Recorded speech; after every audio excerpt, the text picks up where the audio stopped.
Hi, I'm Malika Bilal, and you're in the stream. You're joining us for our second show this week, covering the South by Southwest Festival in the U.S. city of Austin, Texas.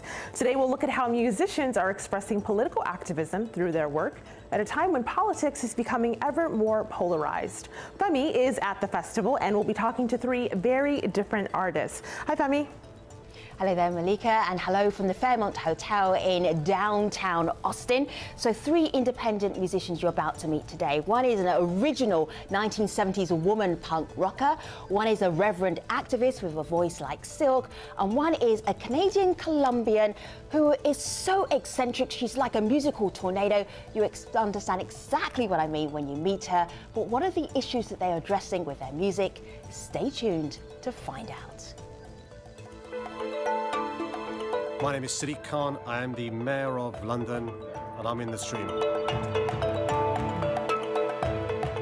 South by Southwest is one of the key events of the year for both musicians and fans, with more than 1,000 acts playing over the course of the festival. Many artists are looking to get their music to a wider audience, and the festival is a particularly enticing prospect for independent artists whose music has an activist message. Well, joining me on set, Matt Cohen is arts editor at the Washington City paper and has written widely about independent music. Joining us from Austin is Alice Bagg, a musician and writer both based in Los Angeles, California. She's one of the true punk originals. Her first band, the Bags, were part of the influential LA punk scene during the late 70s. Alice released her first solo album in 2016, and now she's at South by Southwest to promote her second album, Blueprint. Here's Secret Joven from that album.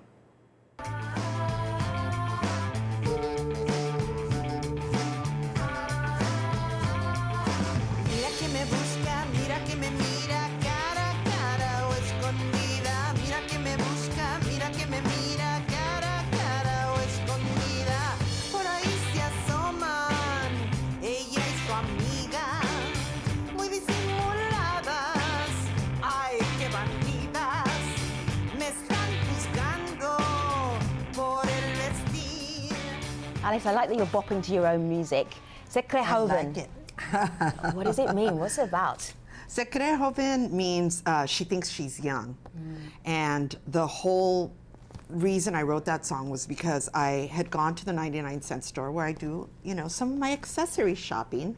And these 2 women just started staring at me and talking about me. And when I would look at them to see if they were really looking at me, they would turn the other way and pretend like oh, we're not talking about you. And then as soon as I went the other way, they'd follow me and keep gossiping. So I typically confront people who annoy me in any way. But I didn't. On that occasion, I just got in when I thought, I'm not gonna mess with it. I'm just gonna go to my car, put my stuff away.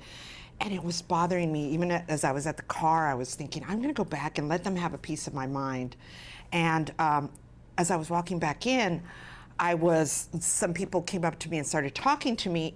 And by the time I got back in the store, the women were gone. And I felt this frustration at not being able to talk back. So I wrote a song about it instead. So I feel like you vented in your song. I vented, and I feel like I had the last laugh. Let me share some of your fan tweets. This is Anne Stone, and she says to us at AJ Stream, I think her message is well expressed in that phase. Pipe bomb for the soul. She's smart and heartful and angry for all the right reasons. It goes somewhere. It isn't fetishistic. It isn't fashion. It's power.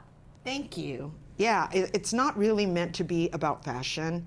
That video in particular is really about being confident and feeling owning who you are, and not worrying about how other people interpret or try to fence you in. Malika? That is a message that's resonated with so many people online. You have a lot of fans out there, Alice. This is another one of them. This is Morgan, who says she was part of early punk wave that had huge momentum before punk was sort of co-opted for money by the mainstream. The genre lost some edge and focus until Riot Grrrl, who we actually have a video comment from. We've tweeted it out so you can see their take. This person goes on to say, now more kids are getting into activism again, though technology can distract, make you jaded, and make you give up. Matt, I wonder if you can comment on this tweet. Someone says that punk lost its edge. You followed punk through the years. Yeah. I dare say you are a fan of punk as well. I am a fan of punk. Did it lose its edge, and is it coming back with activism? I think it's how you look at it. I mean, we're in DC. I'm from DC. There's been the punk underground here is legendary, and it's deeply tied with activism. I don't know that punk lost its edge so much as that a lot of people stopped paying attention for a while, and now they're paying attention again. Alice, I'm sure you know as well as I do that you and your contemporaries, your messages have never stopped singing your messages all these years, and it's just people are paying attention now more than ever. Mm-hmm. Femi? Yeah, I feel like that's true. I also think that the focus wasn't on, the diverse voices. So you didn't get a lot of, you got the wrong impression of what was happening with punk. A lot of times the bands that got the attention were the ones that had the money behind them. So even though there were always groups that had meaningful messages and different voices and were saying things in original ways, they were not the ones that got the media attention. Alice, when people go see you, what is it that they're coming to see? It's not just about the sound of you. No. What are they seeing? I think they're seeing, first of all, my songs are very personal, but a lot of times the personal is political. So a lot of my songs are frustration. For example, we have a song that's frustration with the administration. It's called Reign of Fear. And so it comes out, for me, my most powerful tool for activism is my songwriting and my stage performance. I feel like I try to connect with people, tell them how I feel, and hopefully if we have the same sentiments, the same emotions, the same frustrations, we can feel supported and we can feel like there's a community behind you and there's a community behind me where we can create momentum, create action, and create real change in the world. Let me just share this with you from the Wax Idols. And they're a gothic band in San Fran on the west coast of the US, and they describe you as an active and outspoken feminist for decades. It hasn't always been in fashion with the music world as it is now. So when you see people talking about feminism right now, in a nutshell, in a sentence, what do you think about them? I think it's great. I think it's wonderful that that feminism has become something that anybody can say they're a feminist and not be misinterpreted. When I was, it's hard to say it in a nutshell, but when I was younger, I heard people talk about post-feminism as though feminism had been, like, there was no need for it. I think there's still a need for feminism, and people realize now that it doesn't have to do with gender, it has to do with equal rights. Alice Bagg, enjoy South by Southwest. Good Thank you luck so with your much. show. Thank you. Thank you for being here with us on the stream. It's my pleasure. Malika.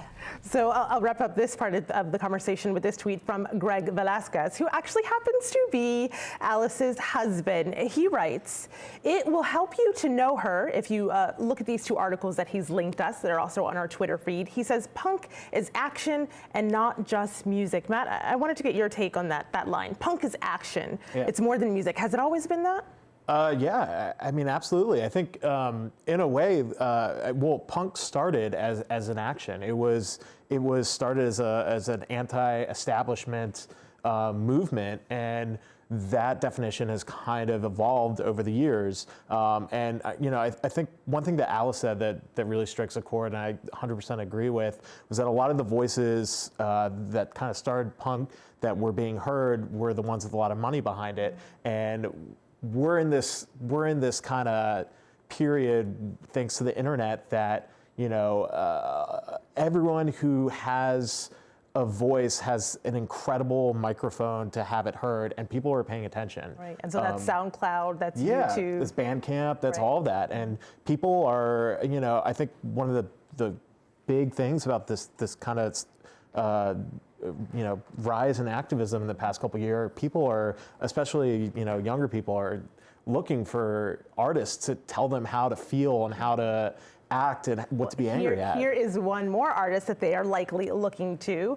Joining us in Austin is Reverend Oseghiofo Seiko. He's a St. Louis-born musician, theologian, and activist. His music draws on a wide range of styles, from Delta blues to Memphis soul.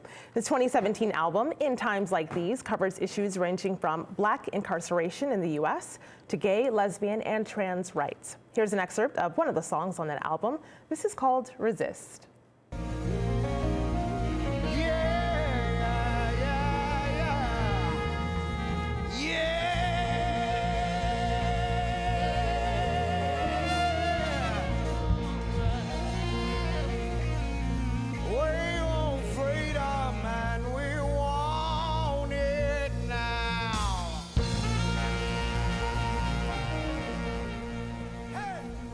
So we described the Rev as musician, theologian, activist. Rev, which order should they be in? What's most important? All of the above? Yeah. Right? Okay. This is Reverend Seth Dove. He tweets in, he's thinking about you a lot this morning, and this was earlier on in March of this year. And he describes you as a musician, an organizer, an author, pastor, my dear friend. I love that Revs tweet each other.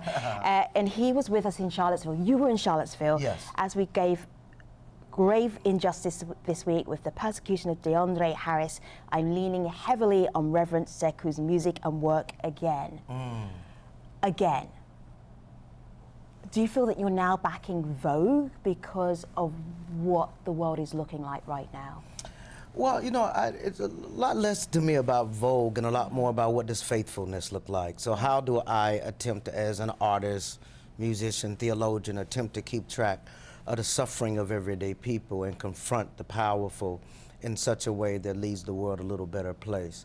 Our dear friends in Charlottesville, Brother Seth Whisperway, Sister Smash would congregate Charlottesville, a group of radical clergy who organized to confront and bring a different witness in the face of Nazis marching in the street. One of the, right now, DeAndre Harris, who was beaten by Nazis, is now being prosecuted by the Commonwealth Attorney for being beaten. And so he goes on trial Friday, and so that community is mobilizing right now. I like that you use the phrase radical clergy. You describe yourself as a radical clergy. What does that even mean?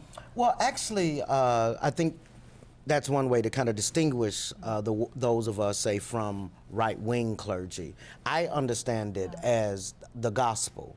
So the way I understand the gospel is that God was born into the world and born into the body of an unwed teenage Palestinian mother living under occupation to an unimportant people, and that according to the Christian myth, that Palestinian peasant defeated the empire. And so that's how I come to understand the gospel. I actually think that is the heart of the gospel, and that everything else is heresy. Malika. I wanted to share two comments we got live via YouTube. This is the Crawl, who says, musicians can tap into something. They cannot, though, create resistance. They may give a voice to feelings and thoughts, but they can't create that resistance. Another person explains maybe why that is. General Alpha on YouTube says, I don't think musicians have the impact that they used to. Music has become so homogenized. And that I'm wondering if some of that has to do with the money, where the money for the label comes from, and independent artists not having access to that, and so not being able to have as big of a platform. So that's an interesting thing that I've written and thought a lot about. You know, as independent artists, this is their art, this is their life, they want to get paid.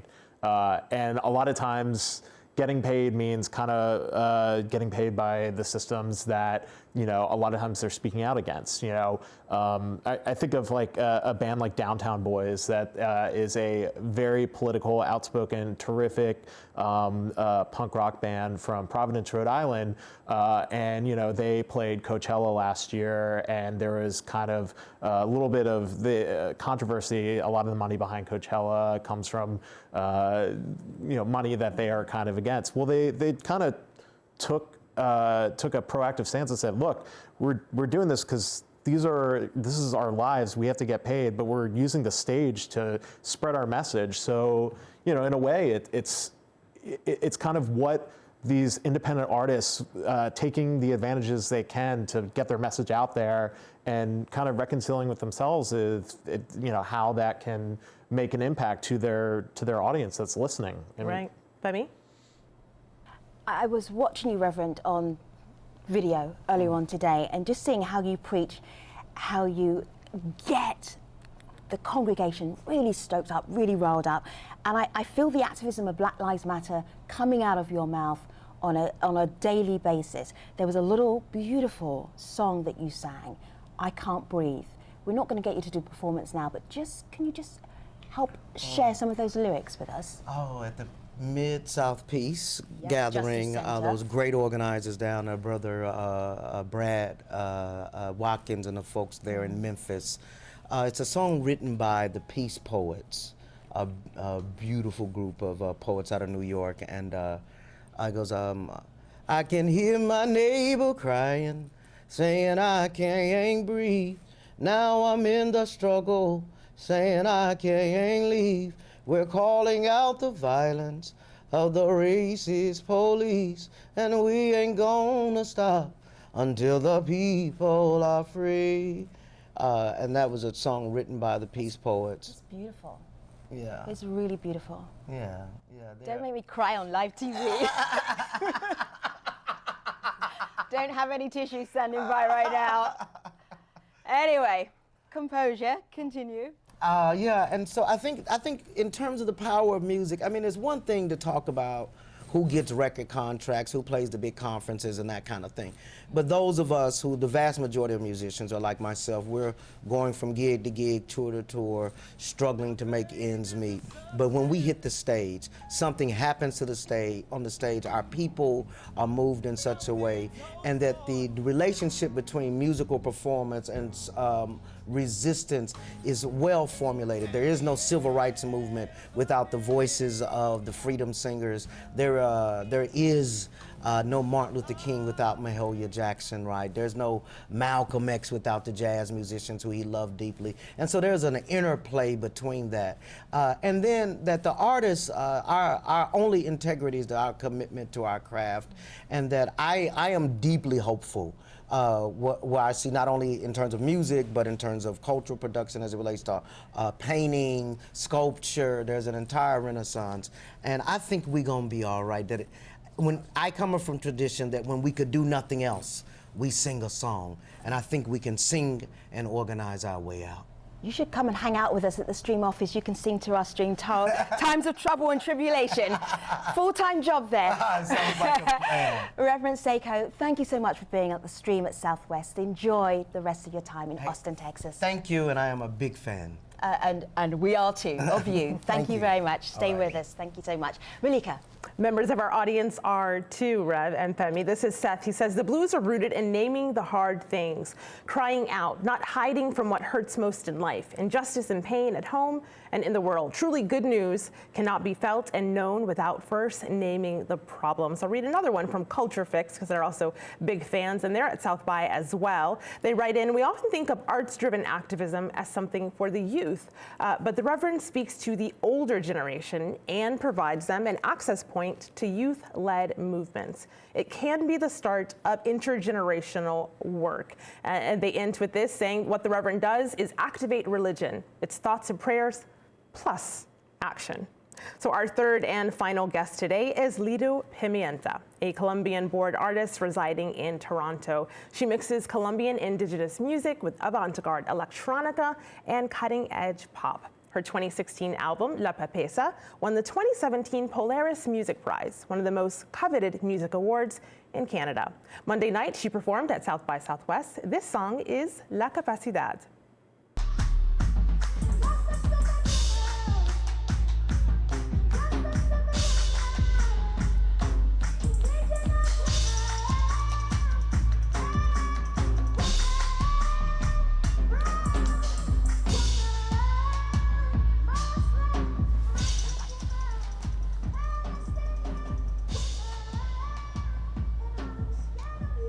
I went to see Lido last night. Lido is here right now.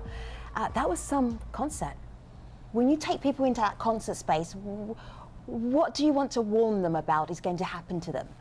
I don't like to give them any warning. I just want people to feel free, and I want people to express themselves, and I want to be a vessel of love and happiness and resistance.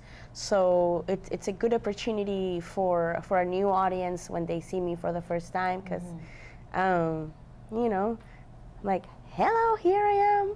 And you can't really tell what's going to happen. There's a lot of people that will be in the audience that have a general idea, but I like and I take pride in my show being different and unique every time. So sometimes I don't even know what's going to happen. So yeah, it's exciting. Let me share this with you. This is from Gina Virgil, and she says that Lido is originally from Bogotá, Colombia, where my parents come from. That's Gina's parents. I've always found her lyrics to denote strength and wisdom of women. However, her track, La Capacidad, really resonated with me, as my first boyfriend in college, parents didn't let me date in high school, was controlling and abusive. You share so much of your personal life right there on stage. Yeah. Why?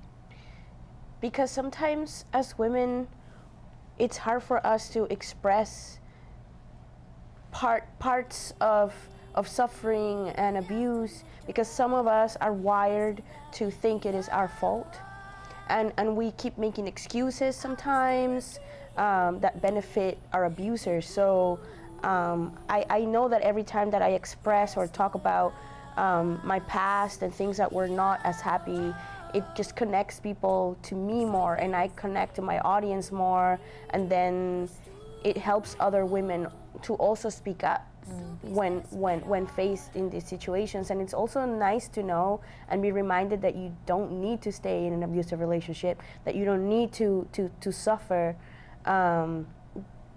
because, you know, in patriarchy, we just don't have the upper hand. So I know that I give a little bit of strength and awareness and love to people so that they can be braver and feel more empowered. Malika? We got this comment from someone named Miss Mohammed. She's a musician out of London. And she says, Nina Simone famously said, an artist's duty is to reflect the times. My art and my activism are intertwined. Art is activism. Activism is change. Matt, when we see all of the artists that we've talked to today, this seems to resonate. Do you think that that's true of more and more artists, especially younger ones who are entering this business with songs that are trying to change things? Yeah, I mean, absolutely. I mean, I think music and art, they're interchanged, because making art and music is a political act. I mean, it is doing something that is against the grain, that is against kind of what's going on. So, especially now with what's going on in the world, I mean, I think young artists and artists in general have more to say than ever before, and they're trying to get their message up there, and it matters. And we're listening, Femi. We have DJ Cello here, just to end the show with. Combined with banging beats, her own live production, and proficiency in production technology, she is bridging the gap between the worlds and traditions in a way that touches and moves young people deeply. Again, kudos for you, but you've got another 6 shows to do.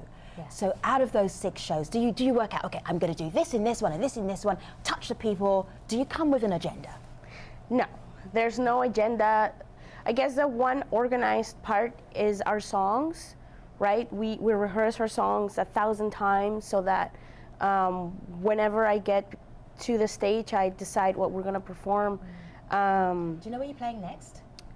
You've got 6 gigs to remember. Where will people see you next if they're here this week? I think the next one is the Tom's showcase. All right, very good. Yeah. You can look up her Lido Pimienta, South by Southwest online to see her other 6 gigs if you're here in Austin, Texas. Thank you, Lido, for being with us. Thank you so much. Malika. And thank you to all of our guests, Matt, Alice, Reverend, Seiko, and Lido. Before we go, just enough time to tell you what's ahead on Wednesday. We'll discuss a wide variety of innovative uses for blockchain technology beyond just cryptocurrencies. Until next time, We'll see you online. Don't forget to use our hashtag stream at SXSW.